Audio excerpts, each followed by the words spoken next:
नमस्कार दोस्तों, हमारे YouTube चैनल पर आपका बहुत बहुत स्वागत है।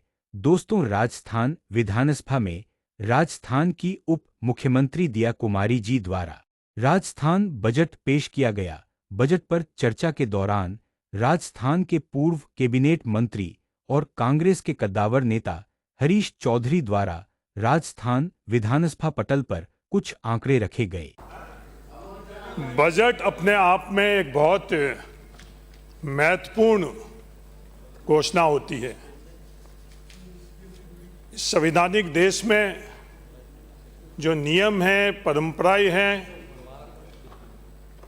बजट के माध्यम से चुनी हुई सरकार को अधिकार मिलता है कि जो भी आर्थिक संसाधन उस राज्य या केंद्र सरकार के पास होते हैं, उसका आने वाले वित्तीय वर्ष के अंदर प्रावधान करने का अधिकार उनको रहता है।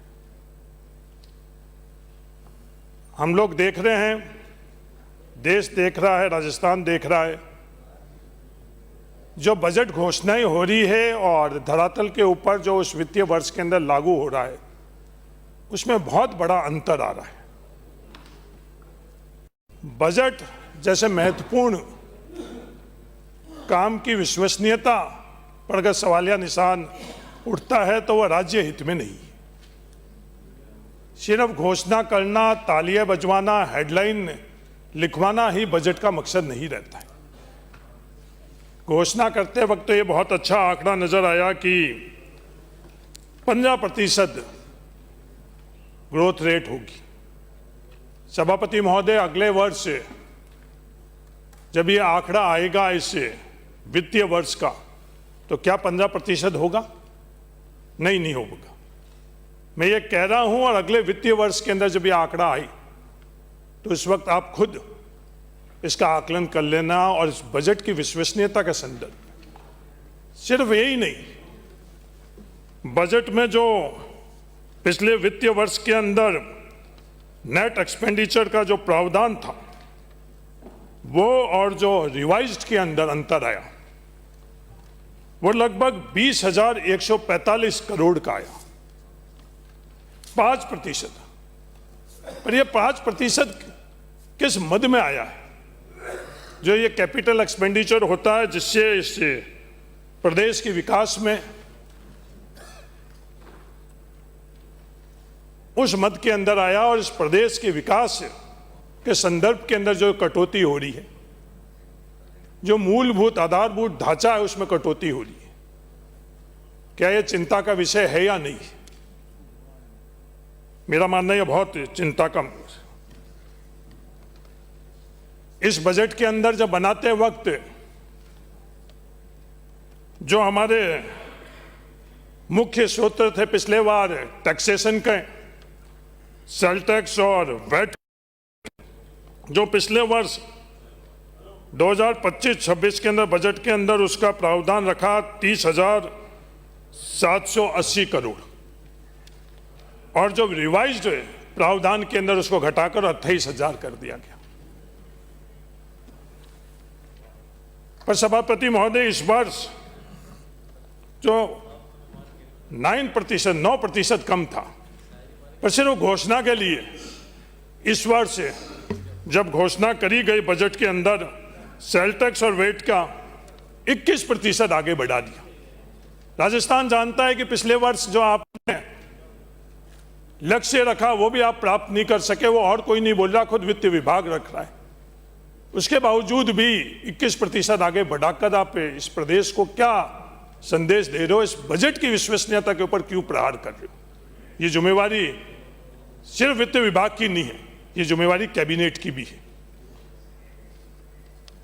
जो फिस्कल डेफिसिट की बात है, हमारे प्रदेश के अंदर 3.7% फिस्कल डेफिसिट है, जिस केंद्र सरकार की महिमा मंडल, केंद्र सरकार के प्रधानमंत्री की महिमा मंडल करते हैं, उन्होंने फिस्कल डेफिसिट कितना निर्धारित किया है? क्या उससे ज्यादा अपन प्रदेश जा रहे हैं? क्या उनको आप आदर्श नहीं मानते हो? क्या प्रदेश को यह संदेश देना चाह रहे हो कि नहीं, सिर्फ हम कथनी के अंदर ही केंद्र सरकार को मानते हैं, करनी के अंदर नहीं रखते। 3.7% फिस्कल डेफिसिट और केंद्र सरकार के तरफ से सिर्फ 3% ही फिस्कल डेफिसिट रखने का प्रावधान है। ये अपने आप ही सिर्फ कहने से कोई केंद्र सरकार डबल इंजन नरेंद्र मोदी जी नहीं, उनके कहे हुए रास्ते पर चल रहे या नहीं चल रहे, ये प्रदेश आज बजट के माध्यम से देख रहा है कि नहीं चल रहे। जो स्पेंडिंग खर्च है, उस खर्च के अंदर शिक्षा जैसे विभाग में, एजुकेशन के अंदर खर्च में जो 2025-26 के अंदर आप लोगों ने 18% का प्रावधान रखा, और शिक्षा बजट के अंदर बहुत ज्यादा एआई, बहुत ज्यादा स्कूलों का रिपेयरिंग और सिर्फ हेडलाइन बनाने के लिए, और इस वर्ष वित्तीय वर्ष के अंदर आपने उसको घटाकर और 17.1% किया। इरिगेशन के संदर्भ में पूरे राष्ट्र का जो औसतन किसान किसान किसान बोलने के लिए किसान या उनके लिए फैसले 3.4% राष्ट्र का औसत है, और हमारे प्रदेश के अंदर 2.9%। क्या इस पर विचार करना चाहिए या नहीं करना चाहिए? बहुत बार ये सुनने को मिला, लगभग हर रोज ये सुनने को मिलता है कि डबल इंजन सरकार, डबल इंजन सरकार।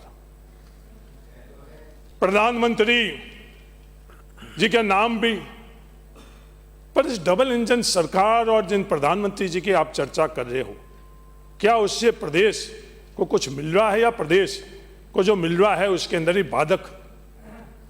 ये मैं नहीं कह रहा हूं,